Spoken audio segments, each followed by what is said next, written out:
Hi everyone, it's Krishana. Welcome to my channel, or welcome back if you are new.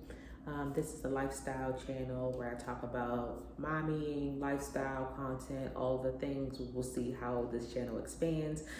But thank you so much for joining us. And if you joined based on the title below, you are wondering, why am I interested in having a home birth? So I wanted to come on and just give a few pointers. I'm sure this will be a multi-part video, but I wanted to do one just off the cuff that I could keep pretty short and sweet. So number one, I wanted to do a home birth because it is one of the most natural methods of laboring and birthing and bringing a person earthside. We've been told in the large society that laboring and birthing is a medical process and requires and needs intervention, and most of the time that's not true. Yes, I fully understand, and here's the disclaimer that there are definitely times that there are medical interventions needed because of health concerns, health issues, etc. But for a good population and portion of people, birth is something that can be done at their home with a midwife, with trained folks who have been birthing naturally for decades and decades and decades and decades. It's something that our bodies are used to doing. We know how to do it. It's ancestral to us. And so for me, it's really important to try to do and have a birth experience that is as natural as possible, and without medical intervention. I was very, very conscious this pregnancy to be as healthy as possible. I moved almost my entire pregnancy, exercised, I swam, I walked, I danced, I did yoga, I belly danced. I also worked really hard to eat really healthy, took tons of additional herbs and supplements and vitamins. And so I really had no health complications over the course of my actual pregnancy. I'm now 40 and 0. So this is my estimated due date for labor, and I've been feeling good. And so for me, there was no medical reason or flags as to why I wouldn't labor at home. And just to give an example, because technically I was a little bit, I guess, BMI based overweight. Once you get identified with that in an OBGYN hospital, with your OBGYN provider, they usually start your interventions early. So they want you to take the gestational diabetes drink and test early, etc., etc. And they kind of just start pre-selecting and screening you for certain things without really taking into account your lifestyle and what you are willing to do during pregnancy.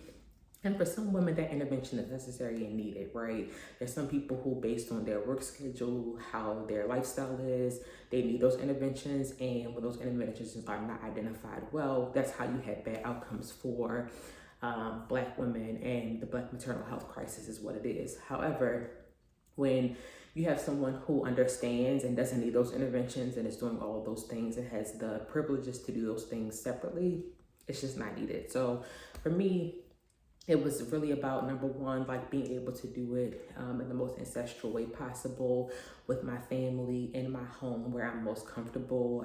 I don't know if people have ever labored in a hospital. It's just a very sterile environment. You're constantly getting bombarded with questions from nurses. They're coming in constantly asking you questions to move and this, and you really can't concentrate on birthing. And especially when you don't have advocates for with you in the hospital, or you don't know because you just may not be as informed what your rights are. And the fact that you can tell them I'm in the middle of a contraction, please stop talking to me, and the fact that you even have to do that, it's just not something I wanted to deal with in labor. And so birthing at home just provides a lot of benefits. I can move around my house freely. I know where the restroom is. I know how soft my bed is. I know where I have a nice snuggly blanket. I know how to get more pillows. I can sit on my own toilet. I can get in my own tub. I can get wrapped up in my own blankets, right? And that just feels good to feel and be comfortable during labor, because it can be a very intense, long marathon of a process. And so for me, I wanted to be as comfortable as possible in that space.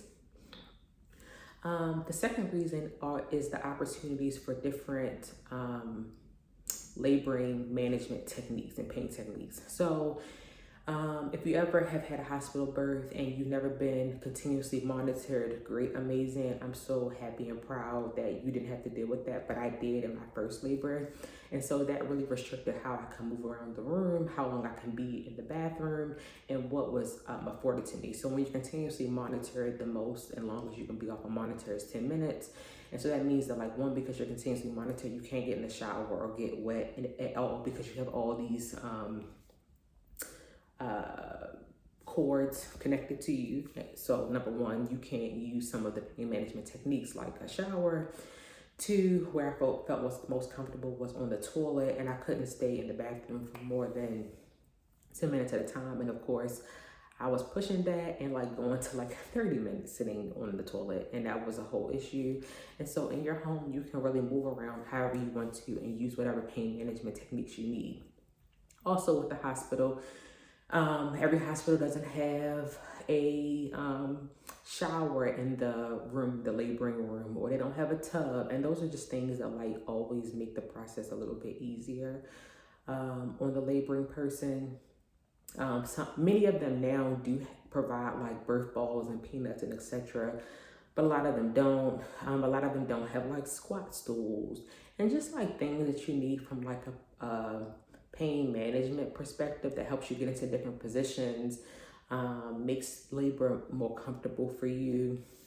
I will say some of the beds now are adjustable. Some of them you're able to bring like hanging bars and stuff in, but it really depends on where you are. So again, we live in Georgia. We're in a very small little city, county in Georgia. And so like the opportunities and the advancements of the hospitals are lower than they would be if we still lived in Baltimore or where I initially gave birth in DC, right? Which is a major city with like different types of medical advancements in their hospitals, infrastructure, and etc. And so all of those things just color your progress. And the third thing was really just being around people who I know loved and cared about me, right? So when you're in a hospital setting, yes, you want to assume that the nurses are there because they wanted to be and work in medicine. But what we also know is that like the medical industrial complex is a place that like people can go into and work and make like a decent living pretty easily. And so there's tons of people who are nurses who don't want to be there. They don't want to work in medicine. They're there because like capitalism says that we need to work, right?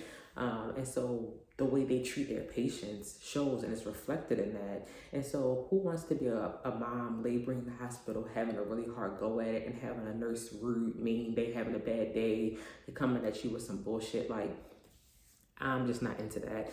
And so when you're laboring at your home, you've picked your provider, your midwife. If you have a birth helper, you have your family, your partner with you, people who you've actually chosen to be in that experience with you based on who you are, who they are, and what you want to share in that experience with them. I think it completely changes the experience and just really provides like this really magical environment. And so for me, those are some of my like top 3 reasons for wanting to have a home birth. There are many more, and I will do a more in-depth video, but I wanted to do something that was a little bit short, sweet, condensed, that just kind of gave like a really top-line overview as to why I've chosen to have a home birth. I'm very excited, and so I'm hoping to keep y'all all posted and updated with how the process goes.